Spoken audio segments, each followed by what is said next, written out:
Okay, Saturday morning, Universal show right here on Buzz Radio. I'm telling you.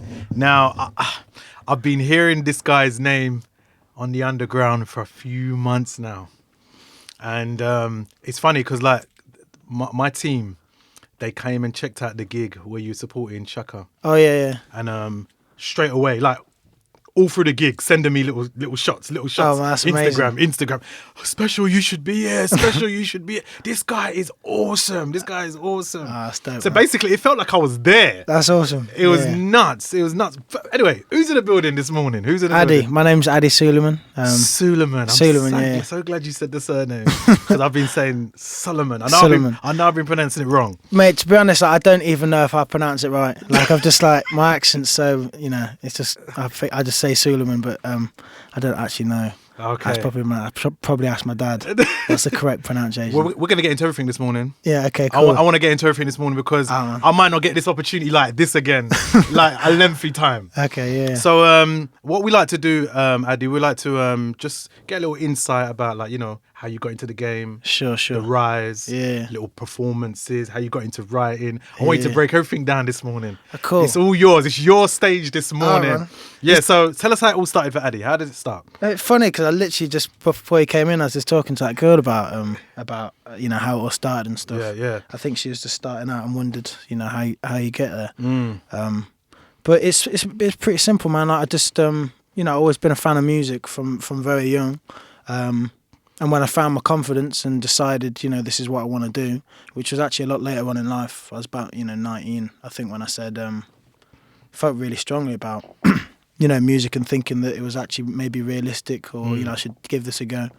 And as soon as I did that, I just started being a lot more proactive. So I was doing a lot of gigs. I was studying music down in Liverpool, and then I started doing some gigs around there, open mic nights. I also put 3 demos up on my SoundCloud, and put 2 videos out of me singing in an underpass. Right. And then that was kind of like the first time a lot of people from back home had heard me sing since I'd been off to uni, or and kind of like the first stuff that I'd put out there that was mine.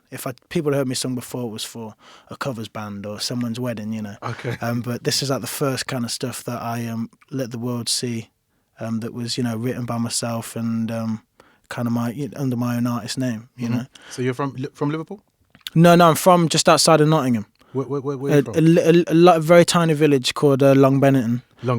But I went to school. In Grantham. Okay. And then from 18 onwards, I went to university in Liverpool. And then when I moved back to Nottingham, right, which is like my, the closest city to my little village. Okay. So that's where I started doing a lot of my gigs and getting the support, which led me to finally moving down to London. Just the beginning of this year, which is cool. Yeah. So you moved down to London. Was it like a conscious decision to move to London because obviously there's a big market, more networking? Was it? Yeah, that's exactly what it is, man. Yeah. I mean, I never would write off Nottingham because there's so much stuff going on there and so many great people within the industry and media to help push you to platforms. But I think when I was just getting so much work down in London, whether it was gigs and stuff, and people want to meet up and talk about this and studio time here and all that kind of stuff, that it just made sense to me to move down here. And I've always wanted to move down to London because I think there's only one time in my head you can do it in my life. Yeah, I'm thinking when I'm older, I'm going to slow down a bit.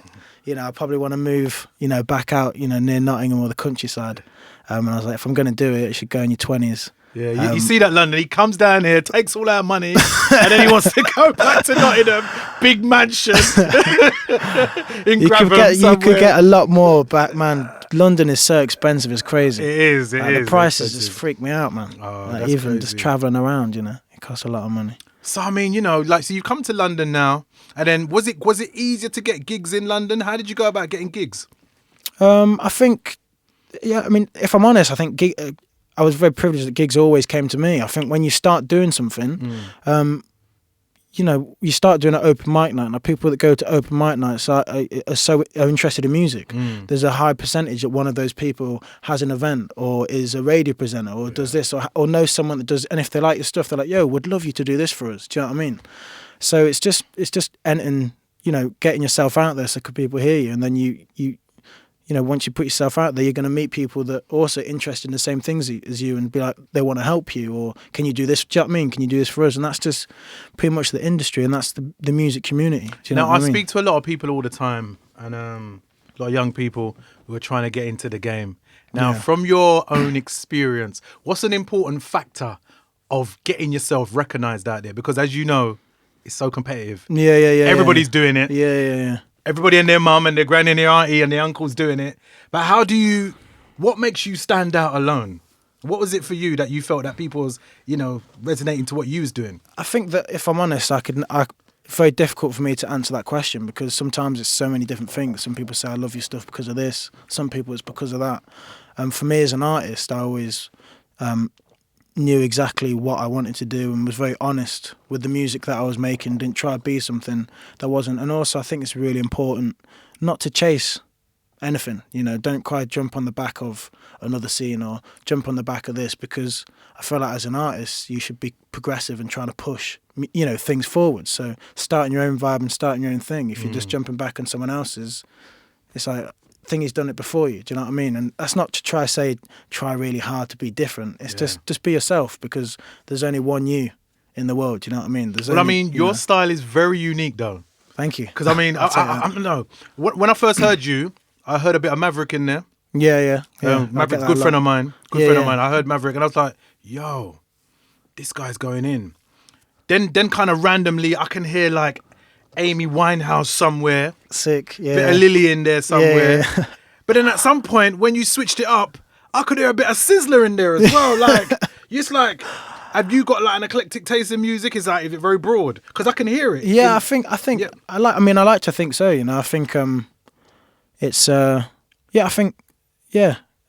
simplest way. So in my life, I've definitely been obsessed with different genres, because that's just the way it is. At a certain point in your life, a certain genre will connect to you. And when I first started out doing music, it was I love the electric guitar, so I was into all like Jimi Hendrix, Rolling Stones, Led Zeppelin, and all the kind of '60s era stuff.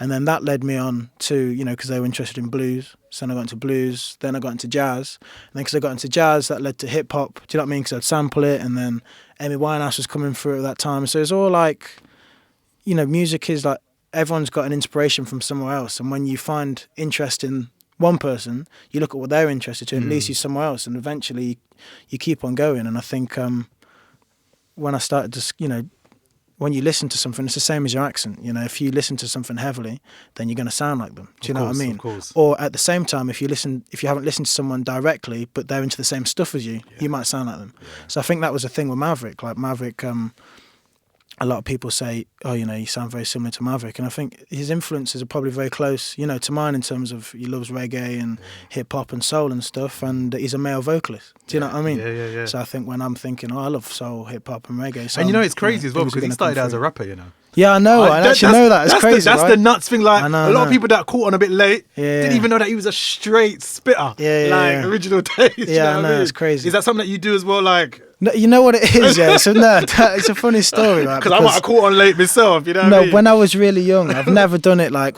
seriously. But obviously, like hip hop is our kind of generation's music, is probably the biggest genre out there and kind of dominates the world that we're in at the moment. So it's difficult to escape it, and obviously I love it. But so when I was younger with my mates, and you're kicking around at school and stuff, they'd always have, I'd mess around, there'd be someone on a beatbox and I'll be there thinking I've got bars and stuff and trying to spit some stuff, and it was never serious. And then I think when I went to university, I had a really embarrassing story where I had a bit too much to drink. Go on, share it. You got to tell us this morning. Okay. No, everyone's listening this morning. Tell them. Oh, no, it's embarrassing, man. Right, so basically I went to this, one of my first year at university, and, went to this party. And there's some lads downstairs at this party, in the basement with, vinyls and stuff, DJing, and some MCs spitting and stuff, the kind of cool kids. And, I just got there, had loads to drink, and I used to do this rapping thing as jokes when I had a bit to drink or not. And so one of my mates said, "Oh mate, you should get up there and rap." Do you know what I mean? We're a bunch of girls around. They're like, "Oh my God, you rap? That'd be amazing. You should totally do that." So as the red stripes are down, I'm feeling confident. I'm thinking, yeah, I've got this. I'll go up there and take it. So I went and took one of the mics. I started to just talk gibberish, and what I thought was rapping over the top of the stuff when there was proper MCs there and stuff. And I didn't notice because I was, pretty gone there. I didn't really clock everyone's faces. It was pretty weird. And it wasn't a big thing, for me, it wasn't a big thing that happened in the evening. I woke up the next day, forgot about it. It wasn't a big thing anyway. Went the next day into university and I went to a class and, I introduced myself to this girl. I was like, oh, by the way, I'm Ady Suleiman and blah, blah. And she's like, oh. She's like, oh my God, is that you? Like, apparently you did the worst, like, most embarrassing rap at this party. Like, you were the butt of the joke and all this. And I just went bright red. And I was like, oh my God, I forgot about that. And since then, I was like, I'm never going to rap again. So, but, I love to incorporate that kind of style into my music because sometimes it's, again, because it's what I listen to, it's very difficult not to, when you hear a beat that's predominantly hip hop driven, it's very difficult not to rap on it. But I always try to put a lot more melody in now. But, listen, I'm loving this guy's vibe this morning. Ady Suleiman in the building this morning, right here on the Universal show. You know what? I nearly forgot the name of my own show. It's terrible, isn't it? That's not good. That's not good at all. Such a pleasure for you to be here. Oh, thanks for having me. So come on now. So forwarding on. Yeah. The big gig. Supporting Chaka. Chaka's definitely doing this thing. Chaka's a dude, man. Tell us how that come about. How did you even get billed for that? And, so that is again a mad story. Like, yeah. It's funny because my very first gig that I did in London, 2 years ago, I actually supported Chaka indirectly. So he was on the same bill that I was playing at. So I got the opportunity to say hello to him and stuff there, and obviously I'd heard of his music because he's doing a lot of great stuff in London and in the music scene. And we kind of crossed paths a few times here and then, and we always said, we should get together and do something. But it's all, a lot of times you say that kind of stuff and nothing really ever, comes true or happens. Anyway, so there's one time we're heading to a party, and for this party there was cabs booked. Yeah, so you just kind of jump in the cab, picks everyone up, and you'll head to the spot. And the cab pulled up at the studio I was working at. I was ready to go, and I jumped in the car, and Chaka was in there. And I was like, yo, I was like, what the hell are you doing? I didn't know you was going to this party. That's crazy. Anyway, we started talking and stuff and, having a catch up. He was saying, how's music going? And then he said, I've got a show in Islington. We've been trying to, we'd love for you to do it. We're trying to get through to, your people and stuff. I think my people are a bit slow. So I gave him a little nudge in a text and said, we need to do this, this gig. This is going to be this great opportunity for me. And, obviously it's a privilege for me to support, someone of Chaka's stature. Yeah. So, I said to him, let's get it sorted. A couple of days later, went to the party, and a couple of days later, it all got confirmed and stuff. And then, that was it, man. And then they played the show. Down. It was so much fun, man. Like, I just want to say to all of his fans as well, or the people that gig, like, they're just on such a good vibe and just really there to listen to some great music. And I think that shows what kind of people Chaka draws to his shows and his music gives, because the vibes are there and the support I got was unreal. Before I even did much singing, everyone was always already supporting me. Do you know what I mean? They wasn't there to watch you and be like, let's judge this guy and see if he messes up. They just, come on, yo. Like, that's a nice feeling, though. Do you know what I mean? It's amazing. It's a nice feeling. It's amazing. So got to thank a lot. Are you shocked sometimes by the way people perceive you? Like, you're just like, wow, like know my tunes. It's actually unreal. Like, it's really it's really surreal when that happens. Or I think just sometimes when you're singing things that you've sung for quite a long time, and sometimes you could do like a little run or something, and somebody's like, ooh. You know what I mean? You're like, do you know what I mean? I didn't even clock that other people might think that's cool. So, and then when you get that on stage, like I still think I've got so much further to go in my performance and my style, because I'm still quite very reactive to the crowd. So sometimes if I go to a gig where the crowd aren't that responsive, it's a skill to still put on an amazing show and bring an energy and a vibe. And I sometimes still find that quite difficult. Do you know what I mean? Like, I'm learning. Do you know what I mean? Well, we're all learning. It's difficult. So when people are there just ready to support you and cheering you on, you up your game by 10. Do you know what I mean? Like, you should always be there, but they give you an energy that you can. That was great. So that Chaka show, that's definitely what happened. The crowd definitely energized me for it, man. They were awesome. Sick. Tell us about the new single and the new EP as well. I love the video. Thank you. You're moving forward. It feels like you're just going to come out of the TV screen. Yeah, that's jokes. I see a lot of things. Do you know what? I've seen quite a few videos like that at the moment. You know, like Stormzy's got a mad one as well. Yeah, Stormzy's where is sick. He's just throwing like, with words. his Adidas crepes and stuff and kicks the butt. Yeah, no, that was an awesome. There's video. a couple like that, but I love your one, man. The social commentary. Is that what I can call it? Yeah. I'll take that definitely, man. Yeah. Is it fair to say? Are you involved in politics? Do you like politics? It's a as I've got older, I've become a lot more interested in it. I've always had an opinion, definitely, but I've never had knowledge. Do you know what I mean? I don't. I've never studied it or really know infrastructures of politics or policies as to so much. But I've definitely always had an opinion. Any things that like strike your mind, like in the UK, that you feel like what, that is something that I want changed politically? I think there's probably a lot of stuff going on. I just think the system needs to really make sure that it's benefiting people who really need it. I understand it's a really complicated situation, but I just think it's really important for people to feel like they're being represented and listened to. And I don't think, only from my experience, I don't feel like that happens. I really don't feel like we're that well represented, and the fact that there's a massive disconnect between the young generation and politics, most definitely, is like that. I think that's crazy because we're they're deciding our future, and they're not representing us at all. Yeah. So how can you make decisions on our behalf? I don't think they're out there enough in the communities to actually understand what it is young people are actually crying for. As well. Definitely. Do you know what I mean? And I think there's definitely.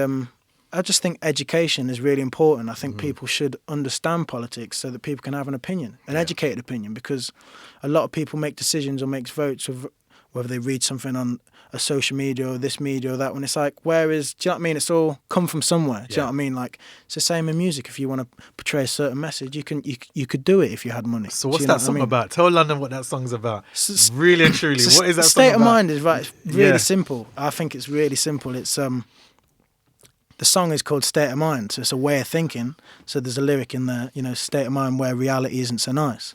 So that's me looking at reality or what I think seem to be real, and it's not a nice view or perspective that I have on this reality. So this reality is that I don't believe in God or religion, and I don't have full trust in my government and politicians and politics and authorities in general, and that is a state of mind that I was in and still can dip in and out of that state of mind. And I think it wasn't nice to be a kid growing up and just think like when people just not believing in anything, or not, like that's a weird thing when people say, what do you feel really strong? Do you know what I mean? What do you believe in? Do you believe in God? Like, I hated to say, no, I don't.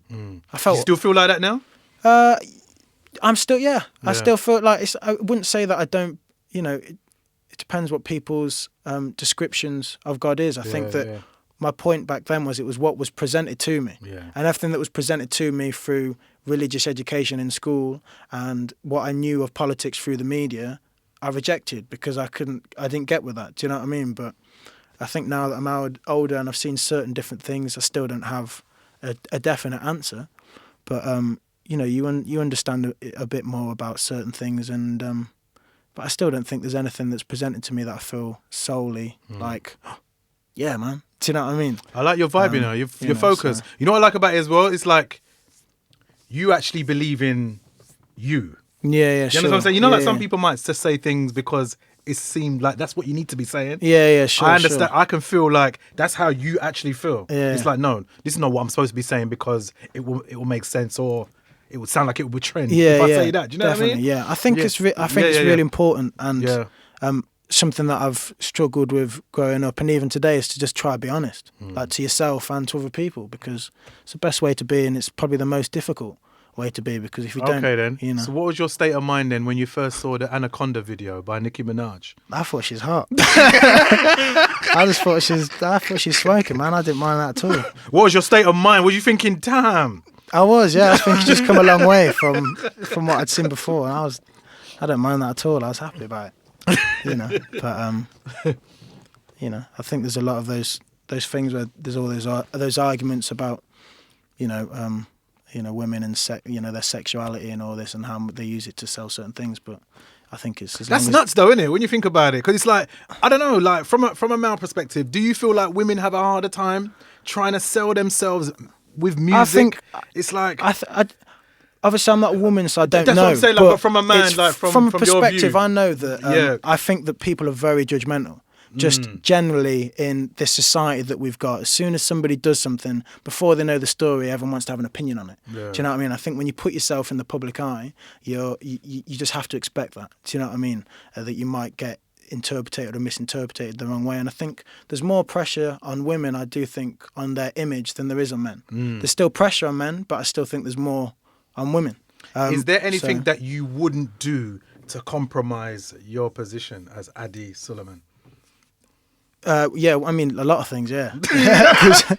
There's loads of things, man. Like, I think, honestly, if I don't want to do something, I think sometimes in music you have to make a decision where obviously you're always going to have to compromise, because as soon as you start building relationships and getting on board with other people and people start getting invested in you, then it's just like any other relationship. You have to compromise for the sake of someone else. Well, I'll tell you why I said that, because it's been noted that, especially in the genre of grime, some of them felt like they had to do some tracks that they weren't comfortable with, right? Yeah, EDM or pop-related tracks that yeah. they just generally don't like to get the exposure. Yeah, would you ever do something like that? That's what I'm trying to say. Yeah, no, like, not on that level, because it really comes down to you on if you're happy with that. Yeah, do you know what I mean? yeah. So I'm never gonna do something that I don't want to do. So if I didn't want to do a house track, I'm not going to do it just because it's going to get played in the club and going to get my name out there, because there's other ways you can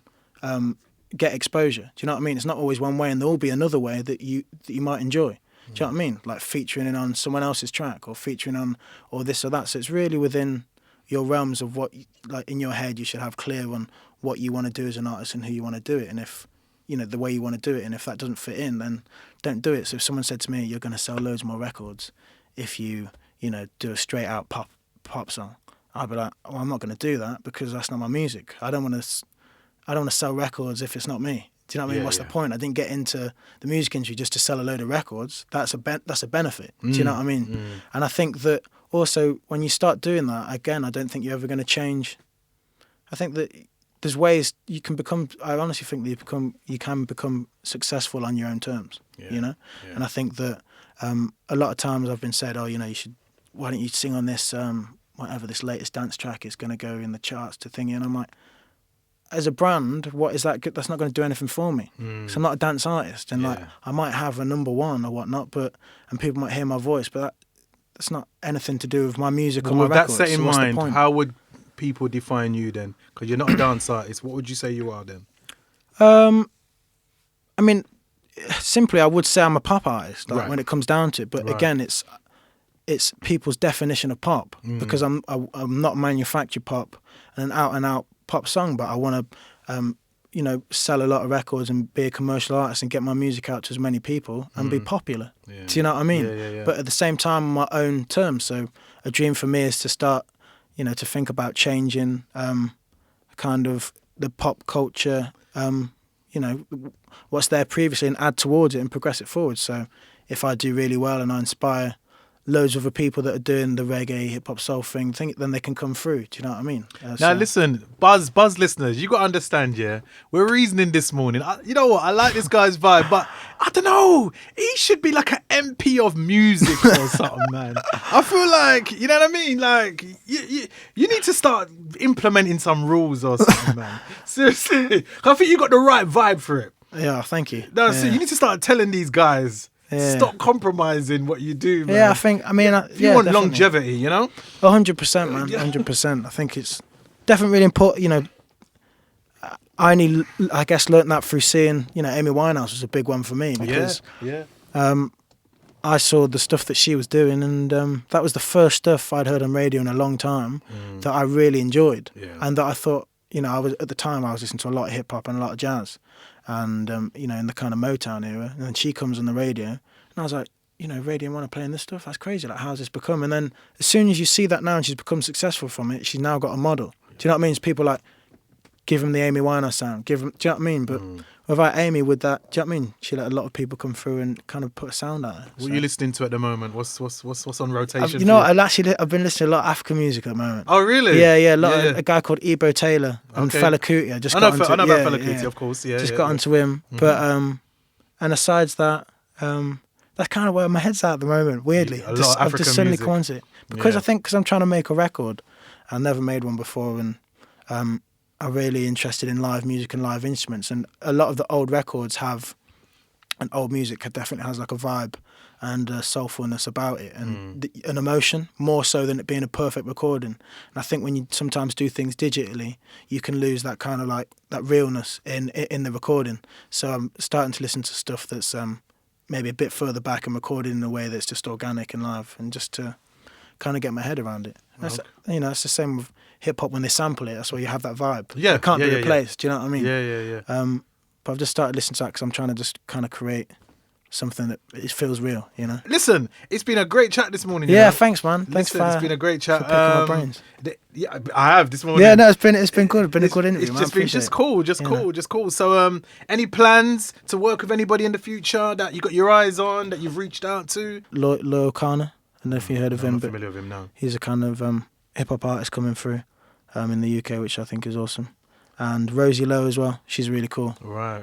So there's a lot of people, and Shaka as well. You know, we should definitely try to do some stuff. My dad's a massive fan of Shaka, so he's like, oh, he sounds like he's got the African vibes in there and stuff. Like, you should do something. I was like, yeah. Is that your background, African? Yeah, my dad's from Tanzania. Okay. Yeah, little island called Zanzibar. Yeah. And then my mum's from nuts. Okay. Born and bred. Cool. So listen, we're gonna get into the single this morning. Awesome. If you'd like to introduce it, before you do that, could you give out the social networks where people can hit you up? Sure, all that yeah. good stuff. I mean, you can just get at me on Twitter, which is just my name, Ady Suleiman. That's ADY SULEIMAN, and the same with Facebook. You know, Facebook /Ady Suleiman and SoundCloud /Ady Suleiman. And I'm sure if you type some stuff in Google, some bits and bobs will come up on shows and what's going on. Okay. And to introduce a single now. But you got to do it in the Ady way. Do it in a special. You got to do it in a special way. You can't. Just do it in it's morning. Like they're waiting. Just do it in a special way. I'm just gonna try. I'm new to this, innit? But good morning, everyone. This is. Give me a bit of Nottingham swag to it, then. Go on. Oh no, Mucker, I can't do that now, can I? I can't talk that now. I can't do that. No, I just This is Ady Suleiman, and you're about to listen to my new single, State of Mind. I hope you guys enjoy.